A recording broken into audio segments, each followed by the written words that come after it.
Welcome to another episode of the Magic of Wrestling podcast. And today, this is the third time somebody's reached out to us. Steve, tell us why, man. Just pure because I saw like the interviews you did with Freya and with Zach Ligmas, and they're like good friends of mine. So I thought I'd jump on. I just like your style, the way you and like how approachable you are, and everything like that. So yeah, just thought I'd hop on and just keep you company for a Friday evening. There you go. I've got to ask, what's Freya like behind the scenes? Oh, she's wonderful. Like I've seen, like I refed her first match, so I've seen her like completely grow into the like she. I always knew she was talented because of her background and everything like that. So I was like, she could absolutely set the world on fire if she, depending on how far she wants to go and what she wants to do. But like, yeah, I've just seen her completely blossom and everything like that. And she's a great laugh. She's a really good egg. Absolutely. And what's Jack like? 'Cause he comes across like a comedy type person. Zach, yeah. Sorry, Zach. Yeah, sorry, my we apologies. it's all right. So we bonded quite. Again, I think I had because I ref and wrestle. So like I wrestled, I think maybe his second or third match. So that but now like we're kind of like on quote unquote on screen personalities together, kind of thing. And we bonded quite early over a love of The Simpsons. So Okay, yeah, really so unique. obviously at first it was wrestling, then it was like I think I made a Simpsons reference, which I'm one to do quite frequently, and it's usually the really niche stuff, and he picked up on it, so I was like, oh, okay, so we kind of had that little nod, and now it's just any time we can slip a reference into each other, we will do. I bet that's fun at shows. Oh yeah, definitely. I mean, like as soon as we see each other, our greeting is "Good mole man" to you. Right. Oh, Jesus Christ. Steve, how's the week been, mate? We're on Friday.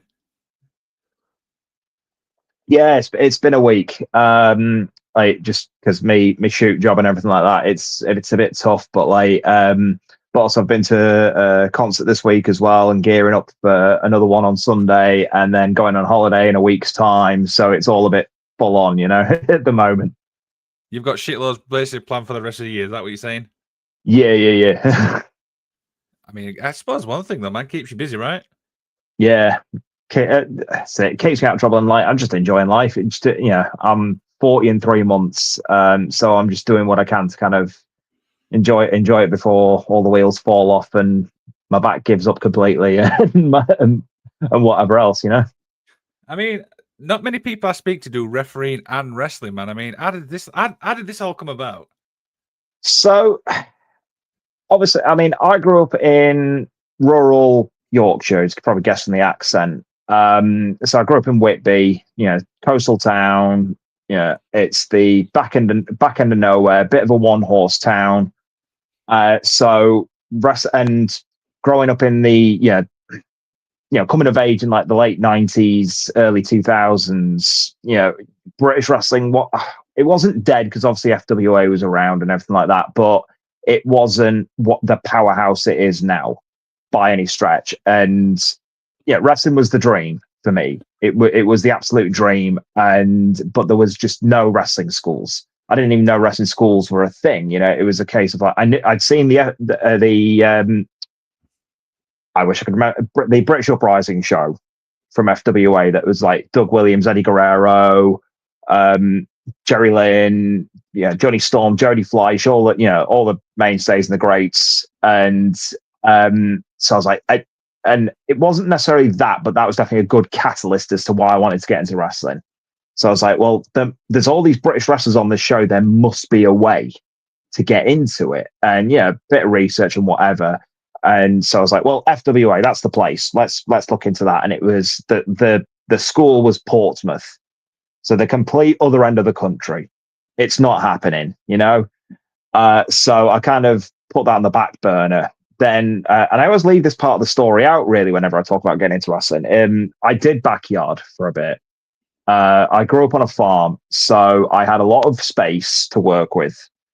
And me and my brother basically built a ring using hay bales. And it was me, my brother, a few mates, just dicking around basically. And at the time, Tough Enough was on as well, so we'd kind of learnt some secrets, and so we thought were secrets.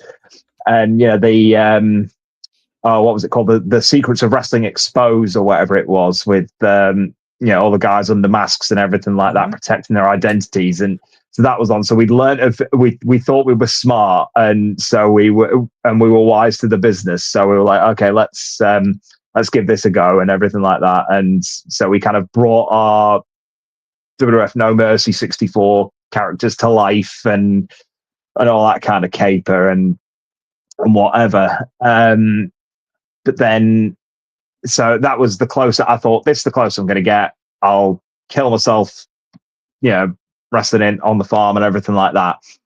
And then like fast forward, I moved to Derby for uni. And so that was 2005. So 20 years ago now, Jesus, half my life ago. And again, it was always kind of in the back of my head. I was always like, if the opportunity ever comes up, I'm going for it. Because if I don't, it's one of those life regrets. And I try not to live my life with regrets, because every decision I've made has got me here, kind of thing.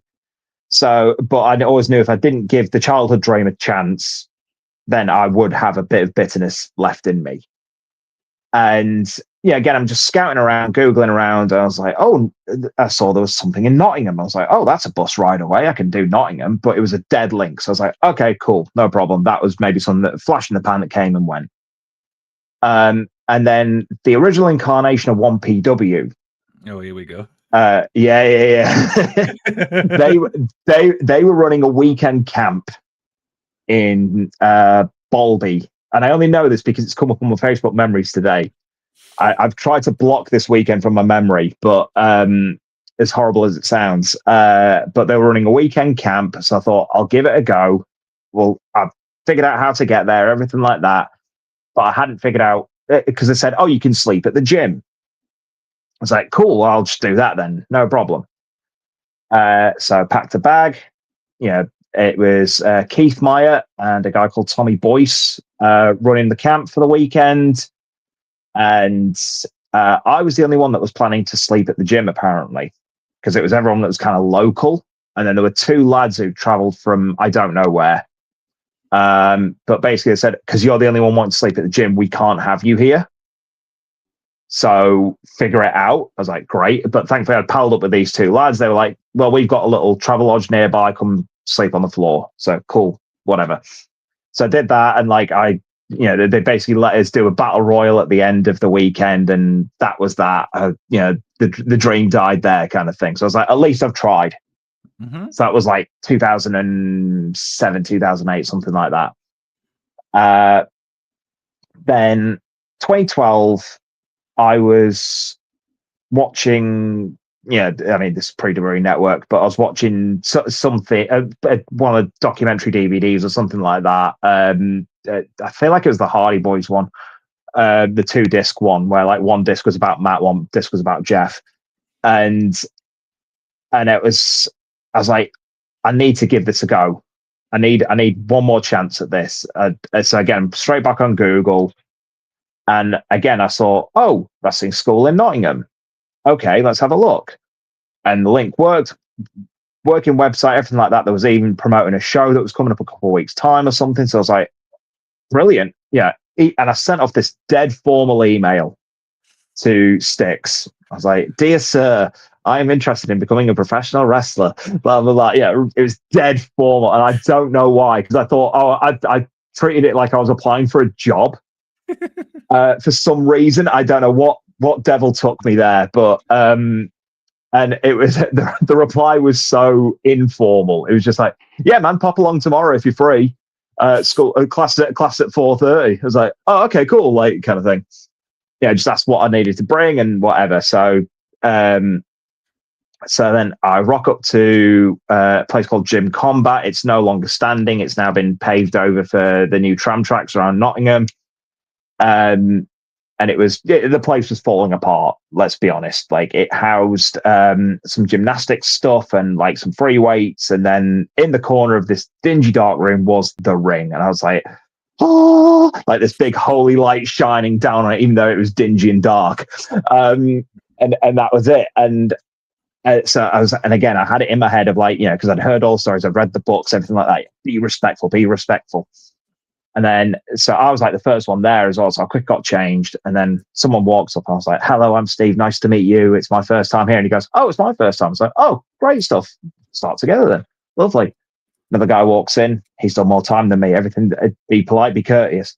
Hello, I'm Steve. Nice to meet you. It's my first day. Oh, it's my first day too. I was like, is this an intake day or something? Is that like, no, it just so happened that there were 4 of us there and it all had to be our first day. And at the end of the class, Styx basically said, don't tell me you're coming back, because if you don't, you're a liar, and I don't deal with liars very well. I was like, okie doke.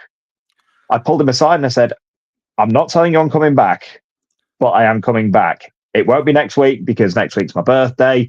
But then the week after that, I'll be back. And he kind of gave me this like, we'll see about that. And I was true to my word. I came back, and that's been it ever since. Like, so since end of January 2012, I've been training and everything like that. And then December 2012, I debuted, and that was that. The refereeing came about by accident. Say by accident. It was a kind of right place, right time thing. Joseph Connors, who's been a really big help to me, like over the years as well. He messaged me. He just said, "Can you be at this place at this time? And do you own a white shirt and pair of trousers?" I was like, "Yes, I have all those things, and yes, I can do that for you."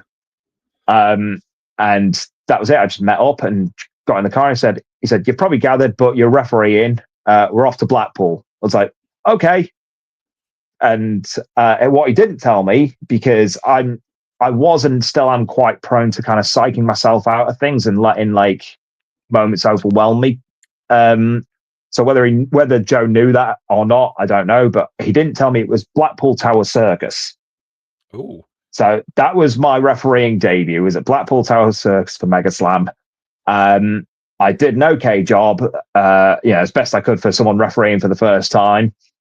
And everyone seemed happy anyway. So, and that was that. And I was like, I kind of like this. And then I just basically bought the proper stripes and kind of stocked up on trousers just in case the split. Thankfully, it's never happened to me yet, and I'm jinxing it now, and I'm aware of that. But and I just basically said, right, I know I'm probably not going to get very far by actually wrestling, because like the country is full of talents much better than me, but I can at least learn as much as I can whilst being involved through reffing. And I just said, right, Zebra for hire kind of thing. And, got a few good opportunities quite early on. I learned from some good people early on. I was like, right, this is the forward trajectory now. But I was only kind of doing it like odds and bods when people were desperate kind of thing.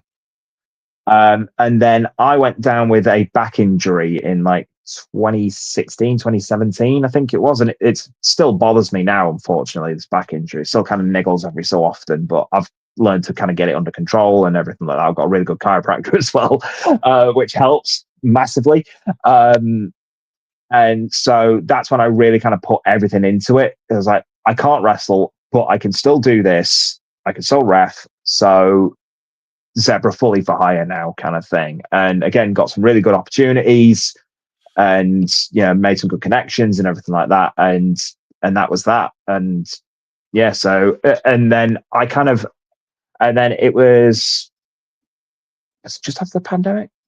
Yes, it was just after the pandemic, 2021, I want to say. It might have been 22. I don't know. What is time anymore? As I hurtle towards the big 4-0.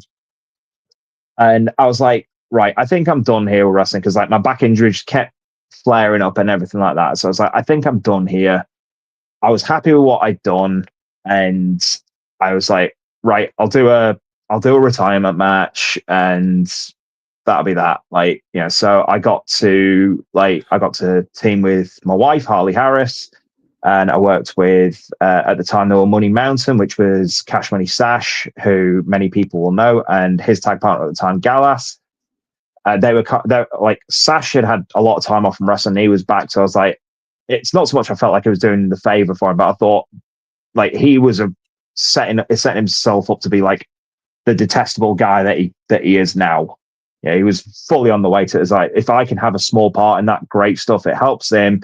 He looks good because he's retired someone and everything like that. And so it's like, I want to do it with Sash because like I knew he could help set that table because his promo skills were fantastic and everything like that. So, we get a good sympathy because it's me and the wife kind of, and I get to go out with her and everything like that. It's the table set for it. This is great. So we did that. And I was happy. I was happy with my lot. I was happy with what I'd done. I was like, now it's time to fully dive into refereeing and just have that be that. I'm happy. And all it was about 18 months after that. I was still going to training and everything like that, just to kind of keep my wind up and keep fit and everything like that. But I wasn't really wrestling. I was doing the warm-ups and everything like that. And then I'd take a couple of bumps here and there, and that'd be about it. And it's very difficult for me to watch wrestling as a fan anymore. I try, like WrestleMania, Royal Rumble, like any big events, things like that. It's fine. I can generally switch my brain off. But like when I'm watching whatever, I'm mostly looking for like spots that I can steal to recommend to someone else, or like, oh, why did they do that? Why did they do it that way? And blah blah blah. I'm looking at the logic behind it. And it was Kanji's to blame, unfortunately, and she'll hate me for that. But like, they'd just done the New Japan show in London, the Royal Quest or whatever it was called, and it was like her and Alex Windsor and a couple of others. I forget who else, and I feel really awful that I can't remember who else was in that match. And I got chatting to her. I was like, look, I'm really sorry, I've not got a chance to watch your match and everything like that, because I've known Kanji since she first started as well. So I was like, I'm really sorry I've not got around to watching Royal Quest, but as soon as I can, I'll get on it. And she said, oh, well, drop me any feedback. It's like, mate, I'm not giving you feedback. Don't be stupid. You're on Progress. You're doing bloody New Japan. Like, I'm not giving you feedback. Don't be stupid. I said, but I will watch it purely as a fan. I will just switch my brain off. And I did. And then she locks up with Windsor, and I just went, I miss it. just that one lock up. I was like, I actually miss it. Just watching as a fan, and it made me realize I did miss it, because I thought, oh well, I'm around it, so of course I don't miss it. I'm around it all the time. And that was it. So I went to Styx. I was like, any chance of me wrestling again, kind of thing? And he was like, yeah, we'll figure something out. And we did, and it was quite poetic, actually. It works out that my return match happened to be me teaming with my wife again. So it made this really nice kind of poetic come around. Like, that wasn't originally supposed to be the plan. Basically, Styx had given the wrong date for the show to Alton Thorne, because it was supposed to be Harley and Alton Thorne against Grayson Clay and the House Pain Women's Champion at the time, and it was going to be like a winner take all match kind of thing, or whatever. It was like, whoever you pin, that person gets that belt kind of thing. And because Styx had given Alton the wrong date, Alton couldn't do it. So then there was that opening. I was like, well, this makes perfect sense. If the story is I've got an open contract to come back for any match I want, why wouldn't I go straight for the heavyweight title? And why wouldn't I try back up my wife? Kind of thing. So it kind of wrote itself. Right? Yeah, and it wrote itself, because it was like, I retired Terry Funk. I retired with Harley, so now I get to come back with Harley as well. So that's basically how it's a very long-winded way of basically getting to, here's why I'm reffing and wrestling at the same time. But I'm only strictly wrestling for House of Pain, just because that's my home base and that's where I want to be, and I want to help like the newer guys out and things like that. Referee everywhere else, because again, that's where I've made myself, and I don't really want to like wrestle all that much, because again, just because of my body and everything like that. Absolutely, man, stuff like that. So I want to obviously talk a little bit about ref training and stuff like that, because I remember speaking to James Greenwood, and he said at the time there wasn't many like training places. What does ref training? No, it's very much on the job. It has been for a long time. The fact that James has been able to kind of set that up out of Future Shock is fantastic. I know Scott Bell as well does train up with Rampage. I've dabbled and done a little bit here and there, like here, but but I just wasn't able to commit the time to it properly, unfortunately. But like whenever the gents who are reffing at House Pain, like I can I'll give them little bits of feedback and everything like that when I can and when they ask and everything like that. So there's a lot of on the job. I think you can teach people the kind of basics and everything like that, and I'm sure James has like I've tried to pick his brain a few times about how he goes about it. There's plenty you can teach in a kind of control setting, but I think some of it has to be practical and on the job. It's a very unique perspective and a very unique position to be in that realm. And like, there's it's if you can like teach it in that setting, then fantastic. But for me personally, just the way I learn and the way I can teach, I'd rather the practicality and being like kind of in the moment and kind of not sink or swim as such, but definitely having that time to kind of feel it out and everything like that. Yeah, that makes perfect sense. And obviously, I've spoke to many refs, and the common thing that gets brought up all the time is you're always there to help each other. Like you're not trying to take each other's spots. Is that the same from your opinion? Oh yeah, 100%, 100%. Like because there are a small few of us, with that take. I don't want to say take it seriously because that sounds wrong, but there's definitely a small few of us that kind of want to do it. Because a lot of people, they're just trainees that get a shirt stuck on them, and sometimes those trainees like find that maybe that's the way they should go, and that's great. Like but then there's some people who kind of do it begrudgingly.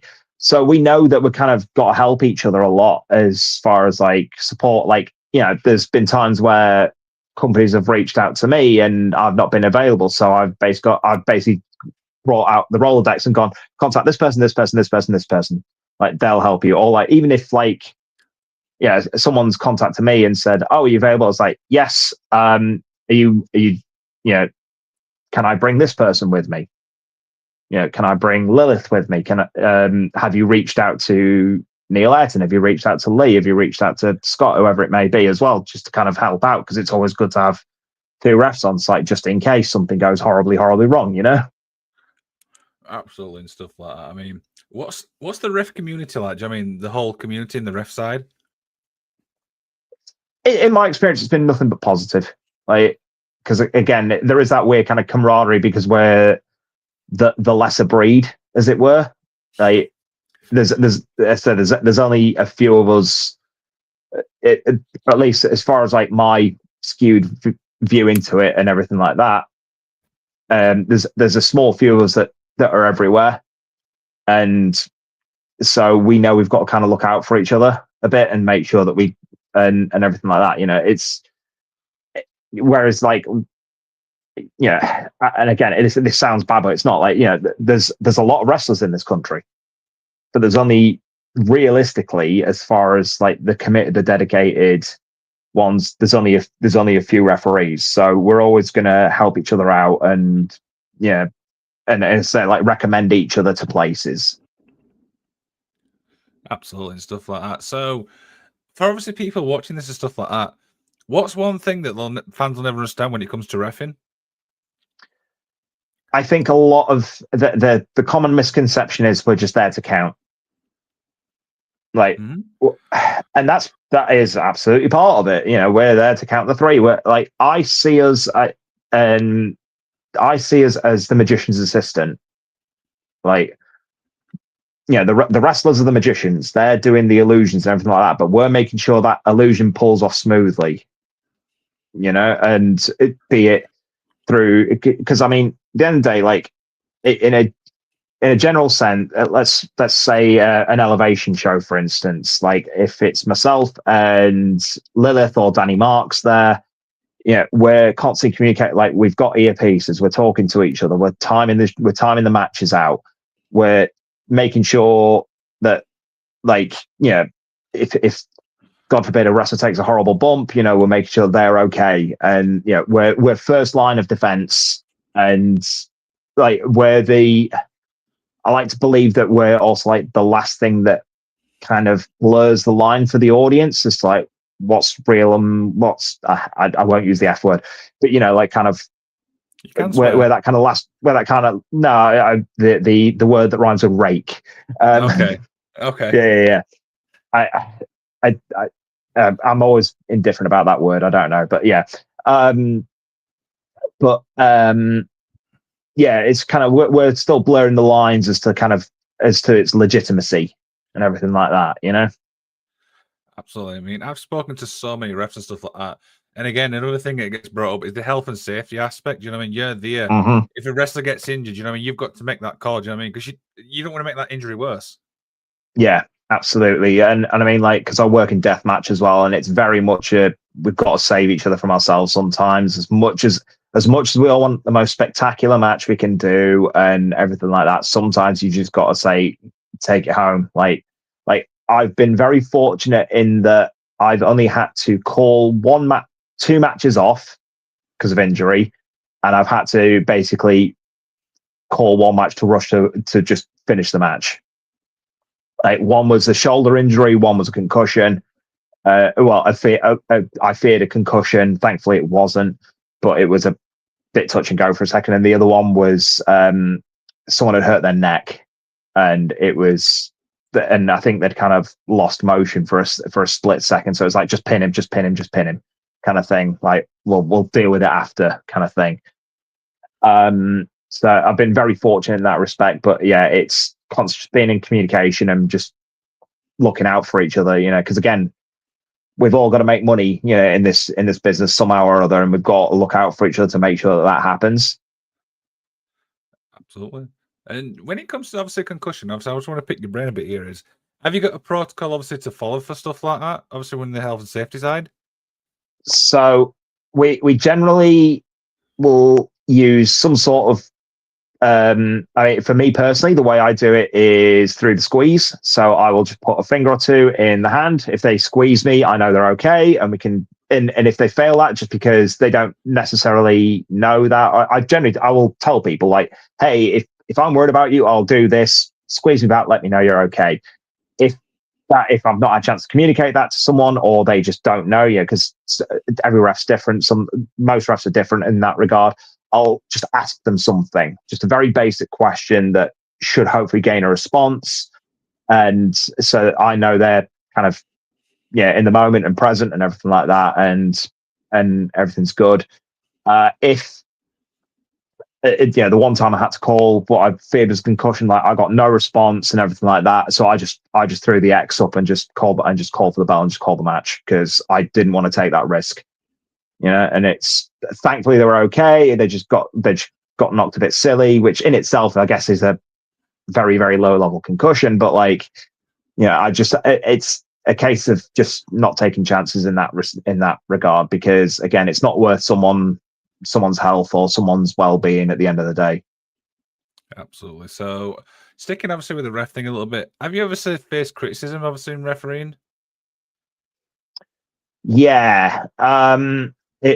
So I mean, do you mean like from fan regard or from others, or? You can do both. Okay, so I mean, like, because I'd had, like, once upon a time I'd had a pretty gnarly concussion. Again, that was another reason I looked to wind up. I had a pretty gnarly concussion. Like, I was very overcautious with people in the ring. Like, even just a stiff looking clothesline, I'd be straight on people, like checking on them and everything like that. And I had a few tellings off from people being like, just leave us to it. You can see we're fluid, like, just leave us to it, and kind of thing. So, like, yeah, I had a couple of things about, like, kind of interrupting the flow of the match and stuff like that. And I get that. And I took that on board and, like, kind of eased off a little bit. But as far as fans, I do get a bit of because So when I was teaching, like the thing I said to like the people I was working with, I said like we as a nation are primarily a football nation, and when something isn't going right for your team, the first thing the fans do is blame the referee.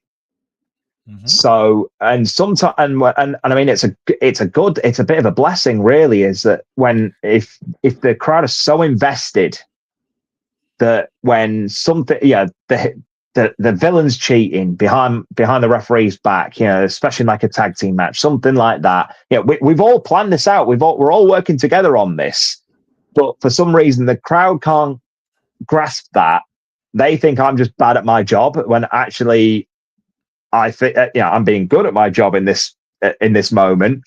In that, I'm doing the heel has set up some sort of distraction for me.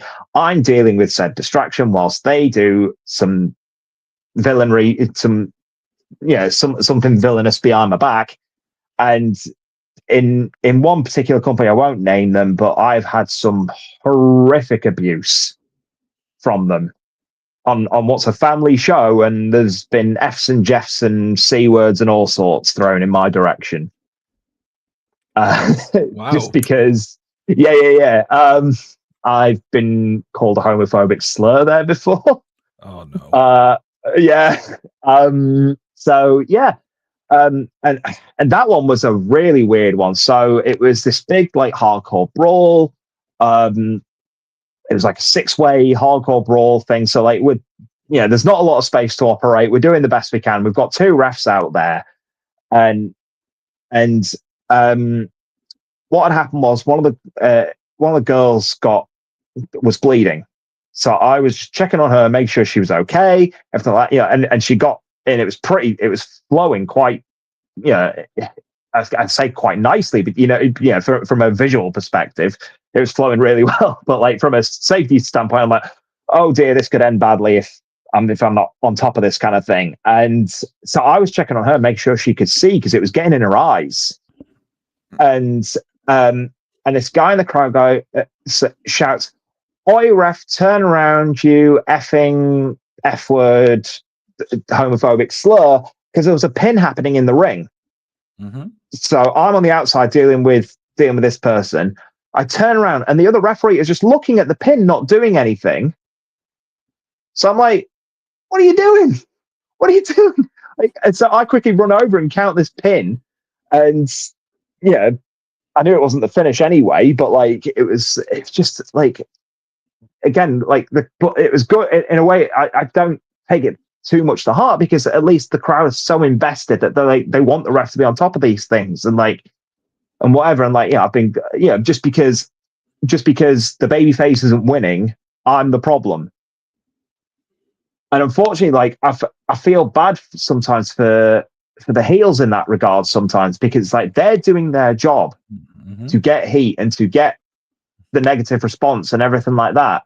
But because I'm doing my job in working with them and they're doing their job very well, because we are a football nation, that heat a lot of time goes onto the referee.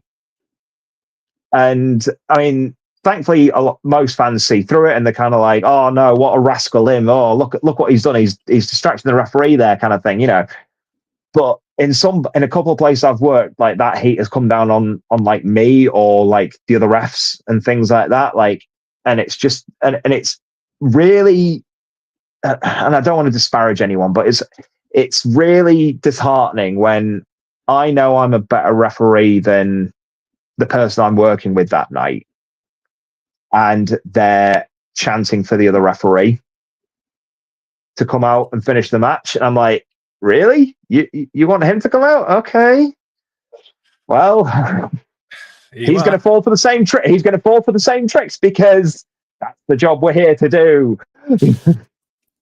And I felt awful because like it's never happened to me before in the reverse, where so I missed I want to say it was Elevation again. I had to miss an Elevation show because I was on holiday or I've been booked elsewhere or whatever. And I got a message from Lilith. And it was only like the first or second time she'd been there. Like she'd only been there a few times, maybe. She got a message saying, "This spot happened. and they started chanting for you. And I was like, oh no. Like, I felt awful. I felt awful for her because, like, yeah, Lila's fantastic. And, like, to see her get that treatment, I was like, oh, I just felt rotten. I felt awful for her because, like, yeah, as I said, she's so good. Like, she doesn't deserve that, like, but yeah, again, at least it shows that there's a respect level, I guess, from the fans there for, that they think I'm good at my job in that regard. So, like, it's nice to get that, but at the same time, I don't want that because realistically, yeah, and some referees, it depends who you talk to, and everyone's got an opinion on this. I feel like referees should mostly be invisible. We should kind of blend the background a little bit, and then be seen when we need to be seen. Kind of thing, be it for calls and for calling the match and everything like that, and doing the visual aspect of the job, which is warning the heels and telling them off and whatever, or counting pins and checking submissions, blah blah blah. But I think for the most part we should be invisible, and but it's nice that when you do get that kind of response, it is nice that you get that people do recognize you are doing your job well, I guess. But ideally, I'd rather me just kind of fade into the background a little bit, But I think that speaks more to me as a person, my own personality, than anything else. I'd be interested to see what people think about that comment. Like, I'm also like reacting to moves and everything like that because we are a conduit to the fans as well. So, like, yeah, like if massive superplex or whatever happens, big move, like, by all means I'll react to it like, oh god, but like I see some referees and even referees on the TV shows get really animated, and I hate that because I find it really distracting. But like, respond, but like, don't try steal focus, because that takes away from the guys and girls doing their job. Something tells me you're digging at AEW there. No, I see it in WWE as well. I see it in TNA a lot.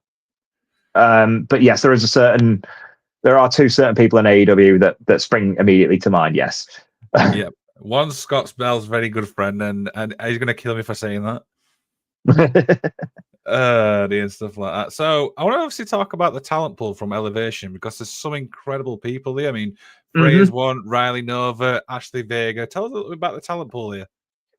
So, I mean, unfortunately, I've not been around Elevation as much this year as I would like, just because everything else has seemed to get in the way. But like, yeah, like Joe and Jack and Dave and Lee Hunter are building something incredible over there.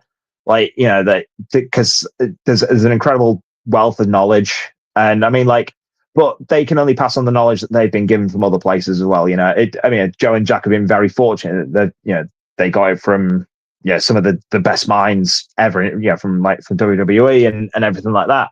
And that's not to downplay their teachings, but like they've had their formation, they've had their foundations from elsewhere, and then they've built on that, and then are passing that on, like, with kind of, pardon the pun, but elevated knowledge. You know what I mean? So like, and so as a result, like that, and that all trickles down. And it's fantastic, because then that builds up like a Rory Davis. I think Rory can be a star anywhere. Like, honest to God, he's got the look, he's got charisma oozing out of him. And like, so like a Rory and Riley and everyone like that, and anyone who spends any kind of time there, like they get that base, if that's their base of knowledge, and then they can build on top of that, like, my God, like, they're unstoppable. Like, realistically, like Kai Daniels as well, like he's still got and again, this isn't me downplaying, because I think he's a fantastic wrestler, a fantastic human being. Like, there's just a couple little tiny pieces missing from him, and I think once he gets that, he can go as far as he wants. Like Freya, again, she's it's hard to believe she's like, what, 2 years in, maybe 3, I don't know, like, it feels like not long at all. It feels like a blink of an eye in the grand scheme of it all, and she's just about got it all. And like, for me, for me personally, like, she's a permanent babyface, but I think that's just because how I got to know her. So when she came into Phenomenal Elite and I got told she was a heel, I was like, really? Oh, I don't know about that. And she just talked to it. I was like, well, goddamn. But again, that's come from Joe. It's like, or whoever, or whoever that day has just been like, try this, do this, and you can, and it just worked. And I was like, well, goddamn, like you proved me wrong, kind of thing. And like, and I was so happy to see it. And like, but yeah, and there's just such an incredible, like as I said, there's incredible talent pool. I mean, all around, I think the Midlands kind of gets left out a little bit, like because obviously London is so big, and and like Wales and the Midlands, like there's so much fantastic talent coming out of there, and like because I mean like Elevation, like you just named a bunch there, like, and as far as like Freya and Ashley Vega and like Kai Daniels and Rory Davis, and then like Nottingham, like you got Brad Matthews, Franco Fate, like Sash, Joey Slade. I mean, you said Riley Nova, right? Like, to me, even though he's kind of taken his stuff over to Elevation, he started at House of Pain, and like, so and again, because he had that base knowledge from Styx, then he's built on top of that with Joe and Jack and everything like that. Like, Riley's fantastic. Like, so and I've got all the love for Riley. Like, so this. I think the Midlands sometimes kind of gets left out, and then you got everyone coming over from New Wave as well that's starting to find their feet as well. And like, and I've got so much time for people like MJ Grayson and Big Van Wesker. Like, I've got all the time in the world for those two. Like, they are fantastic wrestlers, fantastic human beings. And I mean, like Luca Romeo and Lionel Silva, like those guys, and then you, because like. And then you got the Manchester lot as well. Like, but again, they I think the Manchester lot get a lot of airtime. And again, that's not a disparage or anything like that. Like, like guys like Tony Wright, who is just one of the most wonderful humans and like and just a fantastic performer. Like, he's got it all as far as I'm concerned. And like, then Holly Barlow and like Lana Austin and everyone like that. Everyone knows those people. Like, and again, because they play the social media games so well, like, and sometimes I think a lot of Midlands people get left out a little bit. And now, like, because of New Wave in Wales as well, like, there's so much incredible Welsh talent as well. Like, I think, and I apologize for dropping a name here, but like, I was at a seminar with Trent Seven, and he said, like, because we're in the Netflix era, and there's so many eyes now that are able to watch wrestling, be it for the first time or just as a continued fan, and like there's so much room now and with continued rumblings of like NXT Europe, and like with WWE always coming over here and AEW always coming over here, there are so many eyes on the UK right now, and it's because NXT UK is still like, it's not been gone that long,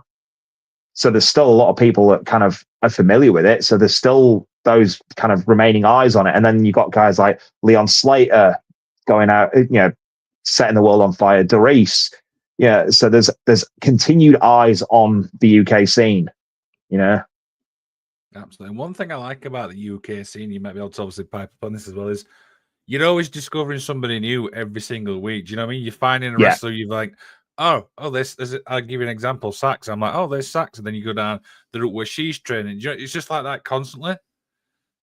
Yeah, absolutely. Like, and wrestling has always been about timing. It's always been about right place, right time. And, and like you say, you just never know who you're going to see at any given time. Like, there might be someone who's just who might just be a replacement on a show, and suddenly they become the mainstay person there because they just took advantage of that opportunity.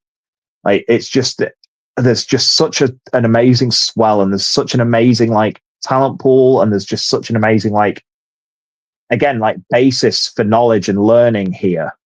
Like, there's so many like fantastic, credible, more than credible schools. Like, and in the case of Elevation, like they're trying to make it more than a school, and like, House of Pain, like, yes, yes, they're academy shows. Like, we don't bring in the outside talent, like, or anything like that, except on very, very, very rare occasions. But like, with but we've still got, can do up to 10 shows a month and damn near sell out every single one. You know what I mean? If not sell out, or on one or two occasions, I accidentally oversell it. You know what I mean?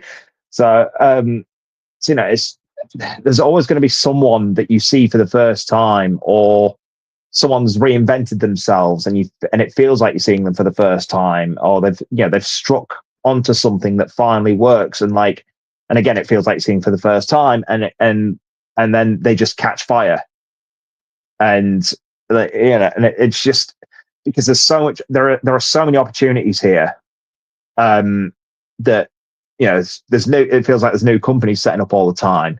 Some of them with the best of intentions, some of them it maybe isn't what they think it is, but even still, you've got to make the best of those opportunities, and the people who just get on with it, they're the ones that kind of carry on and grow, so there's always going to be someone there's always going to be the next someone, the new someone here, I think. Absolutely. So we obviously posted on Instagram, obviously some fan questions, so we've got a couple to knock out. First one comes from announcer Carl, and it says, do you feel referees should have some element of in-ring experience? So first of all, love Carl to pieces, one of my best mates in wrestling. A fantastic announcer. If you're ever in need of an announcer, call Carl. He will help your show no end. And that's not just the announcing. He brings a lot of technical expertise to your shows as well. Super lovely guy. As far as referees in ring training, not necessarily. It helps because it helps your positioning, but I don't think it's essential, because you can learn that stuff, and just you learn by doing, learn by watching. So once you get, there'll be a couple of times, and I was like that, even though I've been wrestling a couple of years. When I first started refereeing, I was getting in the way a lot. I found I was getting myself in the way a lot, and it was only when someone pulled me aside and said, hey, think about this positioning here, don't go here, don't go here, and because you know how this works, you should be able to kind of read the body language of where everyone's going, so you can be out the way, and things like that. So it's maybe they might progress a little bit slower if they don't have in-ring experience, but I don't think it's essential in the slightest. It helps for sure. I would say always do your best to be at training sessions and everything like that, so you can get a better eyes on to how it works, and just watch the product, and kind of watch what the refs on TV or even at your local promotion are doing, because they've been in that entrusted position for a reason, so you can see what they're doing and kind of learn from that. Absolutely. I hope that answers your question, Carl. Second one comes from Simon Gibb, who's a regular listener to the show. It's a two-part question. So the first part is, if you didn't get into wrestling, what would you have done instead?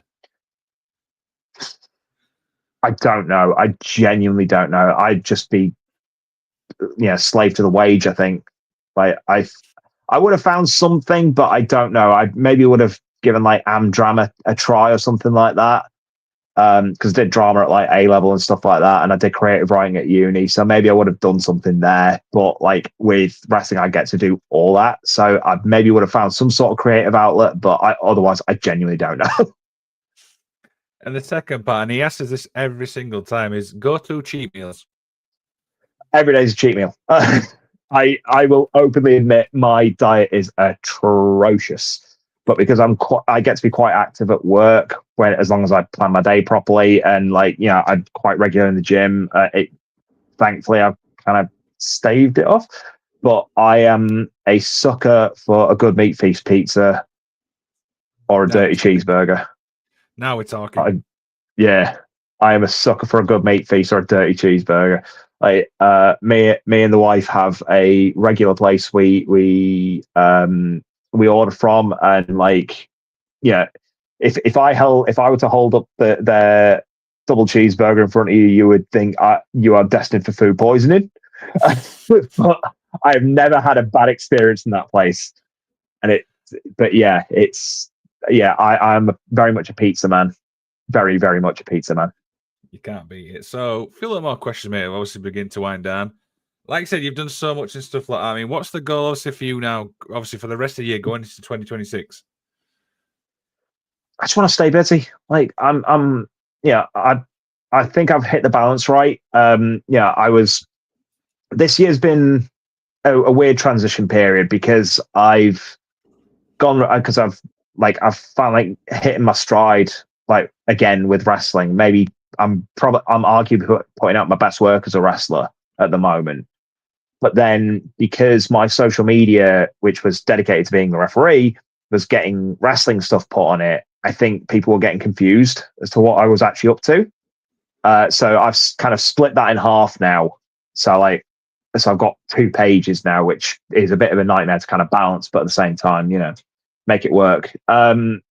But because I don't have as much to do with the wrestling page, I've only got to promote the house pain shows and stuff like that. That's fine. So now I can kind of draw that line in the sand. I just want to stay busy. Like I say, with my wrestling, I think I'm putting out some of my best work. With my refereeing, like I hit a bit of a slump this year because I wasn't as busy, so my reps weren't quite there. And it is, it is repetition, being the master of skill. So like because I wasn't, and it's a bit use it or lose it, and because I wasn't using it, I felt I was losing it. So I'm my own worst critic as well. I'll happily say a few shows this year have not been my best by any stretch, but in the last like 2 months, I think I've hit some of my best ref work as well. Like, this past Kumite, I was so happy with like my performance coming out of it, and that was like last Sunday, and like, what was the show I just did before that? It might have been Elevation. I don't remember. It was Elevation or Future anyway. One of my regulars, but like again, I came out of that and I was absolutely buzzing. Like, and a lot of time I walk away from matches or shows just going, I really could have done that better. I really should have done that better. But like coming out of those couple of shows, I was like, yeah, that's it. That's more like it. That's what I know I can do, kind of thing. So like goals going into, I try not to hit goals because if I fall short, then I get really down on myself and then I start falling into a negative spiral. But yeah, it's just try to keep busy, like, maintain the regular bookings that I have, and just try build new relationships, try get in with new companies when and where I can, and just let people know I'm here. You know what I mean? I think that's fair, stuff like that. So, one final question. Obviously, we do the outro and stuff like that. For you personally, with obviously everything you've done in wrestling, what's the most rewarding thing for it? I think just the relationships, like and just the connection with people. Like, you don't know. Like from the wrestler standpoint, it is very much the fan connection. When I go out into that room, I don't know what any of those people in that room are going through. But if in that 10 minutes that I'm out there, if I can get them to just forget about that stuff for the 10, 12, 15, 20 minutes I'm out there, and just let them have a good time, laugh at me, because again, I'm a heel, like when I'm wrestling. So like, let them laugh at me when I get egg on my face, let them hate me when I'm on top and being a nasty bugger. Like, if I can just get them feeling anything else than whatever god awful thing they might be going through, or just continue to have a good time on top of the good day they've had, or whatever it may be, then that's fantastic. And I love that. Like, I genuinely love that so much. Like, I've had a fan pull me aside recently and just kind of say, like, my son absolutely hates you. He's like, he boos everyone. He boos all the heels, but he hates you. I was like, oh wow, like, okay, cool. Then at least I know I'm doing something right. Then I've clearly hit a nerve with this child somehow. And then like, and again, another fan was like, my son, like, it was having a really bad day, and that match that you had with Zach, because you fully interacted with him, he just got so invested, and he wanted to see you get your head kicked in. I was like, great stuff, love it.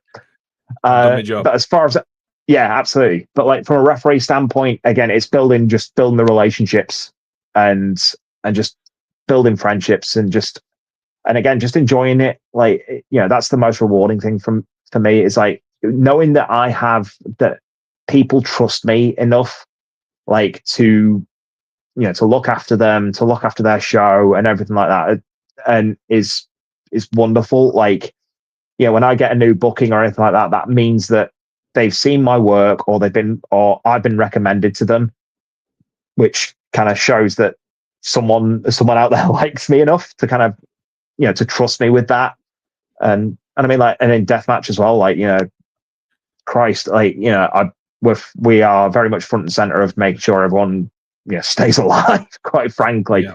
And, for, Alton Thorne, who's like, again, one of my best friends in wrestling, for him to like take the time out, and he's got so much going on himself.